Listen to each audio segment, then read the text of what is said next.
Some Minnesota workers could miss out on the upcoming increase to the state's minimum wage under a new proposal. The Minnesota Restaurant Association is proposing a cap to the minimum wage for certain employees. News 8's Kyle Dimke joins us now with the story. Kyle?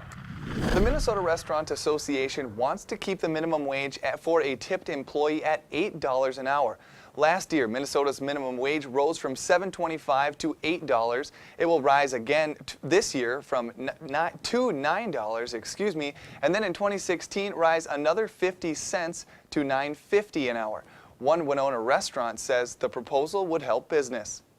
I think it would help it a lot. Owner Andre Klinecki says the Black Horse Bar and Grill in Winona hasn't been burned by last year's minimum wage increase, but that doesn't mean he isn't concerned. I haven't overly felt it, but I believe if it keeps going that direction, it will be felt by a lot of small businesses and restaurants. Klinecki says it would be very easy for a small business like his to go under if the minimum wage gets too high. I believe that, small businesses, especially like this place, would hurt the most from it. That's where the Minnesota Restaurant Association comes in. An MRA proposal would cap minimum wage for an employee receiving tips at $8 an hour, provided they make at least $12 an hour, including their tips. So it wouldn't impact a barista at a coffee shop or someone who doesn't make much in tips. But if total earnings per hour on a weekly or payroll basis are $12 an hour or more, tipped employees would stay at the current $8 an hour rather than going up. The Restaurant Association says last year tipped employees in Minnesota averaged $18 an hour. So these are pretty good jobs. The MRA says restaurants in border towns like Winona are going to be forced to raise their prices due to the minimum wage increasing, making it tough for restaurants like the Black Horse to compete. Everything has a cause and effect, and I believe if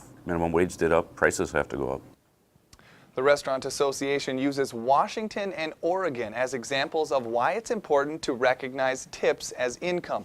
The organization says an estimated 50,000 jobs have been lost since those two states' minimum wage rose to $9 and $9.50 an hour. All right, thank you, Kyle. The Restaurant Association brought a similar proposal to the Minnesota legislature last year, but lost due to a tie in the vote. The organization is optimistic it will pass this year.